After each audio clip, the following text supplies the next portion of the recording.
Bapak Ibu sekalian yang berbahagia, dua hadis yang saya bacakan, yang pertama tentang kata baginda Nabi, fitnah itu ada tiga bentuk yang dipermisalkan oleh Nabi. Satu bersifat riyah, angin, tiupan angin. Bisa tiupan angin itu yang besar, bisa juga yang kecil. Kemudian kata Alqamah, Nabi berkata bisa bersifat zulal, gelombang maujud, gelombang yang besar, gelombang yang kecil. Kemudian bisa juga seperti kaqita'il lailil muslim, seperti bagian daripada hari. Kadang siang, kadang malam, bagian daripada fitnah. Kadang fitnah itu bisa membuat kita gelap, kadang fitnah bisa membuat kita terang. Baginda Nabi Muhammad SAW mengatakan fitnah itu dalam tiga bentuk ini akan ditemukan oleh umat manusia di akhir zaman.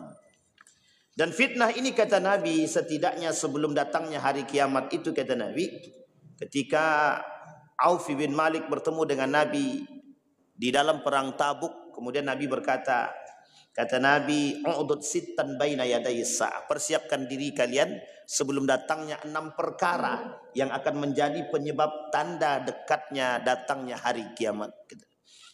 Kata baginda Nabi Muhammad SAW, itu yang disebabkan fitnah. Fitnah itu adalah cobaan atau ujian yang akan muncul di tengah umat manusia. Yang pertama kata Nabi, mauti. Kata baginda Nabi Muhammad SAW, mauti. Mauti ini kata Nabi kematian baginda Nabi Muhammad SAW, atau wafatnya baginda Nabi Muhammad SAW menjadi sebab daripada dekatnya hari kiamat. Nabi di dalam riwayat yang lain disebut dengan akhirul anbiya.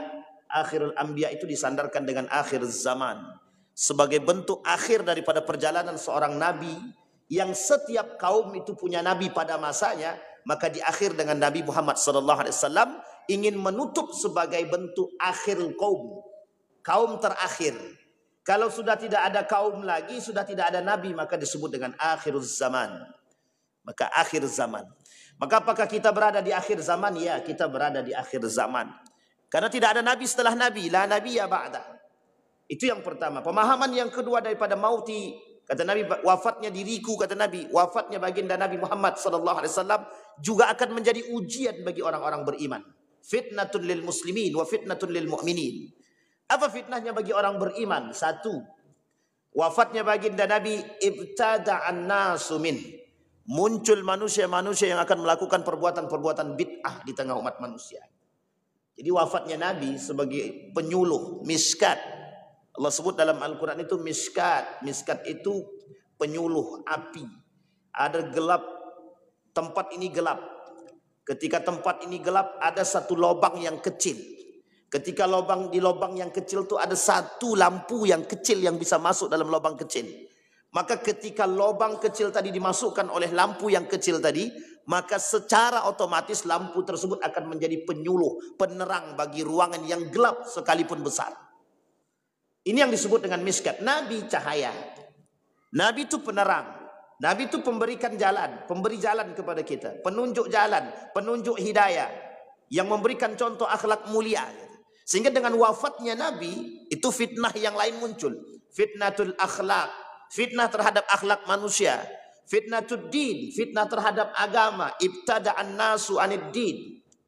Berkembangnya paham-paham yang sifatnya bid'ah di tengah umat manusia. Buktinya apa? Contoh ketika wafat baginda Nabi Muhammad SAW. Sebelum Nabi wafat, menjelang wafatnya Nabi tersebut, muncul Nabi palsu. Ada Musailam al-Kadzab beserta dengan istri. Istri sebelum dipersunting oleh Musailam al-Kadzab, perempuan ini juga mengaku jadi nabi.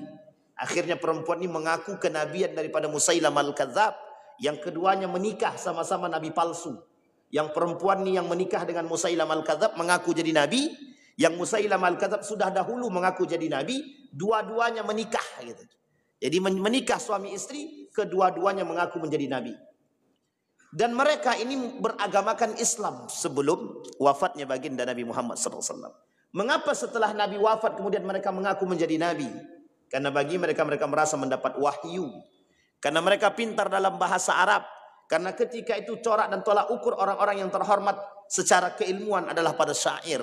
Sehingga ketika orang yang pandai bersyair ketika itu dianggap orang-orang yang paham betul dengan agama.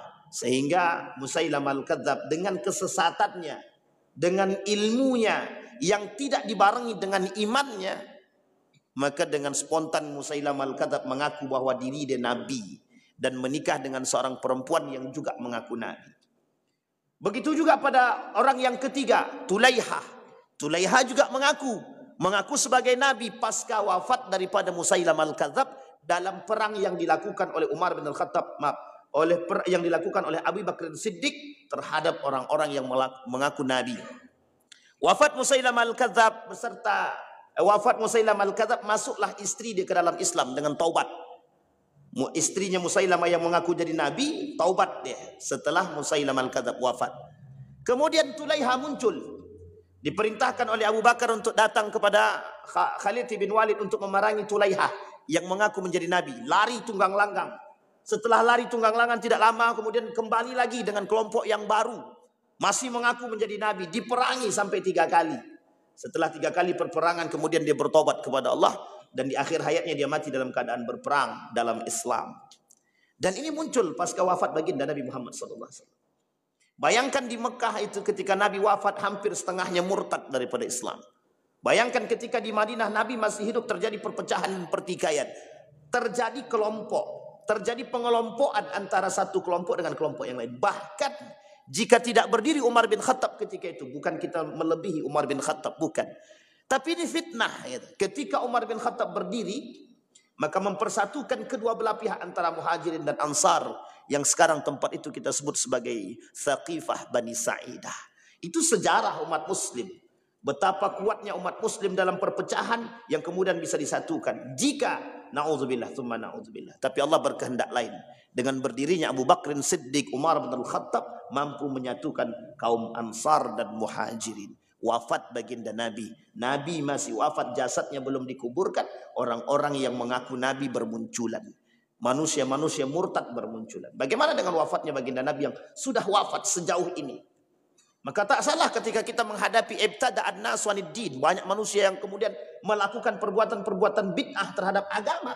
Yaitu memang sangat, bukan kita sebut sunnah, tapi memang itu yang terjadi hari ini. Kata baginda Nabi, kelak di akhir zaman banyak manusia yang ibtada'ah, melakukan perbuatan-perbuatan yang baru di dalam agama, seolah-olah itu bagian daripada agama. Itu yang pertama. Yang kedua, kata baginda Nabi Muhammad SAW, futiha Baitul Maqdis. Baitul Maqdis kelak akan menjadi sesuatu yang dimenangkan. Artinya, kelak Baitul Maqdis, orang-orang rakyat Palestina akan merdeka pada saatnya, akan sejahtera pada masanya. Hadis ini digandeng oleh hadis yang lain, kata baginda Nabi Muhammad SAW. Ketika Palestina atau Syam merdeka dan sejahtera, maka timbul masanya kehancuran sedikit demi sedikit pada Madinah, Madinatul Munawwarah. Di dalam hadis Nabi dikatakan begitu. Jadi kalau sejahtera Palestina, maka ada kemungkinan kehancuran itu pindah ke Madinatul Munawwarah. Jadi tanda hari kiamat itu mulai nampak sekarang sedikit demi sedikit.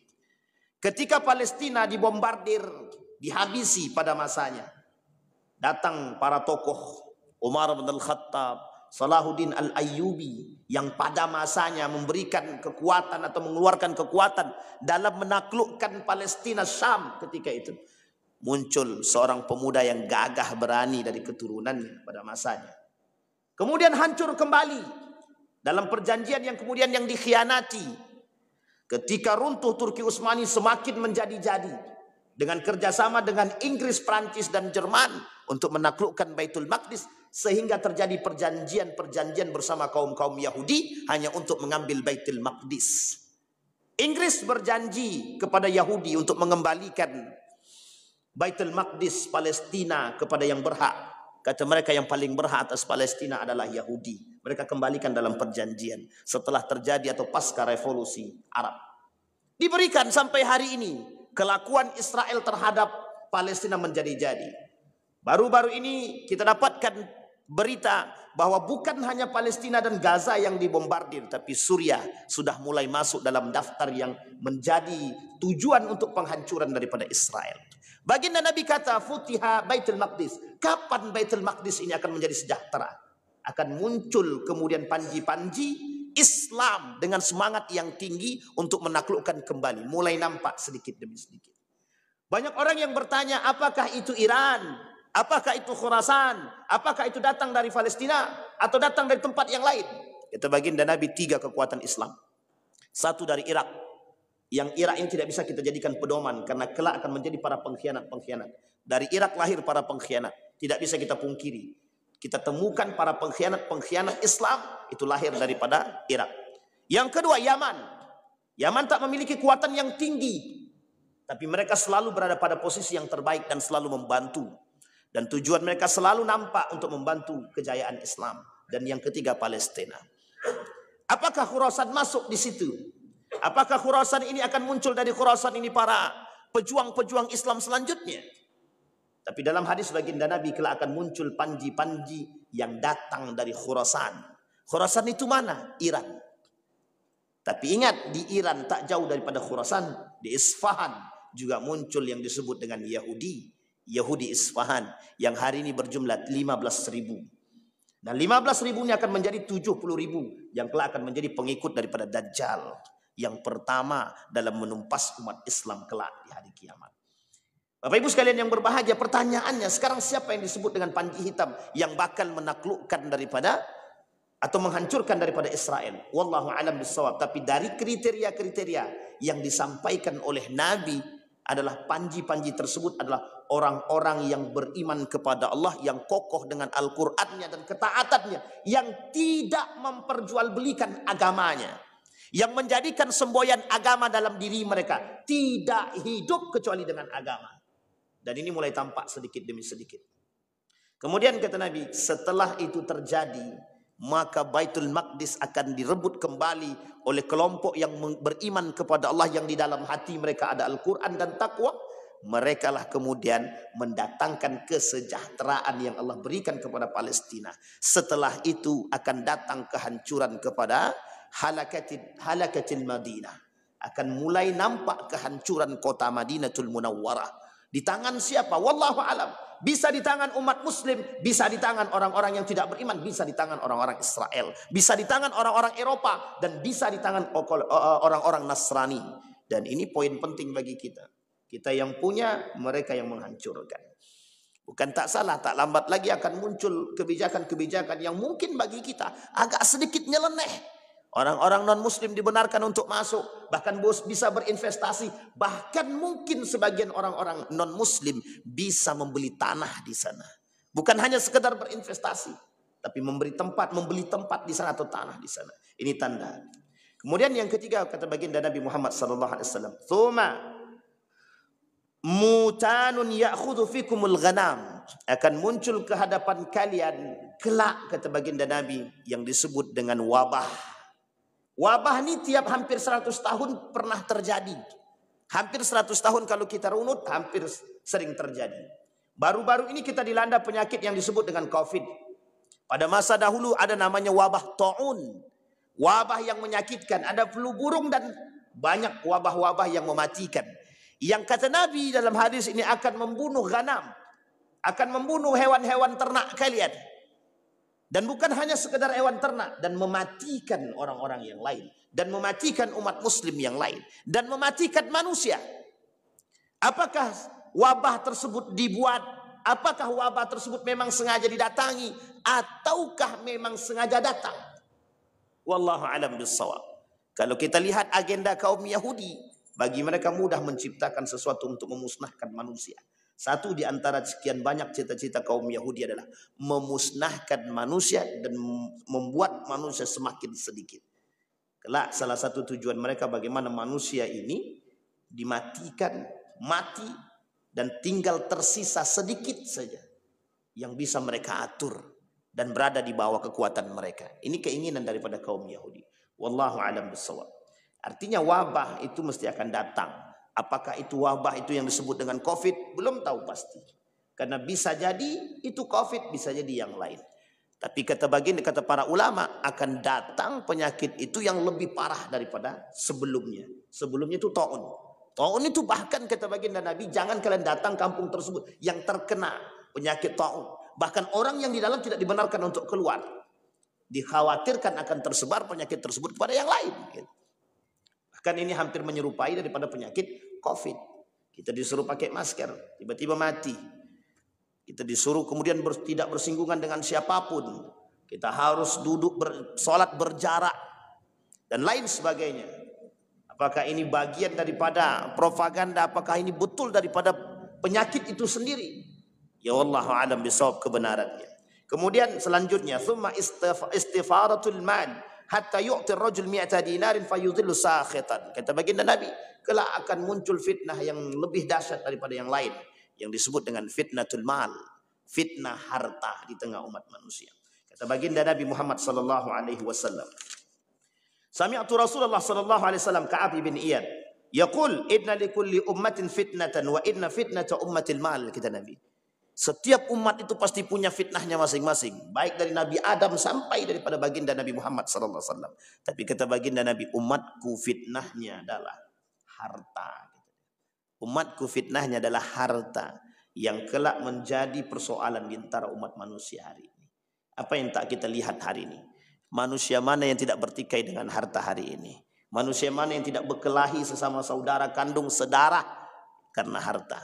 Hampir sulit kita temukan orang-orang yang tak bersinggungan dengan harta. Semua bersinggungan dengan harta. Dan uniknya, bahkan sering kita temukan orang-orang yang demi harta rela membunuh nyawa saudara dia sendiri. Apatah lagi orang-orang yang bukan sedarah dengan mereka. Bahkan dalam urusan harta ini, ibu kandung pun bisa mereka penjarakan hanya karena harta. Persoalan harta warisan, persoalan tempat pekerjaan, persoalan pendapatan, bahkan uniknya kata Nabi, fitnah harta ini yang halal pun bisa mereka haramkan, yang haram pun bisa mereka halalkan demi harta, demi segalanya. Semua bisa mereka lakukan. Dikata Nabi, inna likulli ummatin fitnah wa fitnatu ummati al-mal.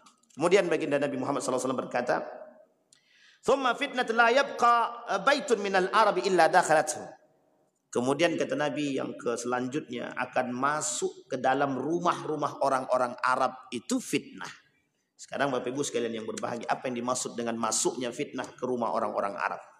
Masuknya fitnah ke rumah orang-orang Arab adalah masuknya fitnah dunia ke dalam rumah mereka.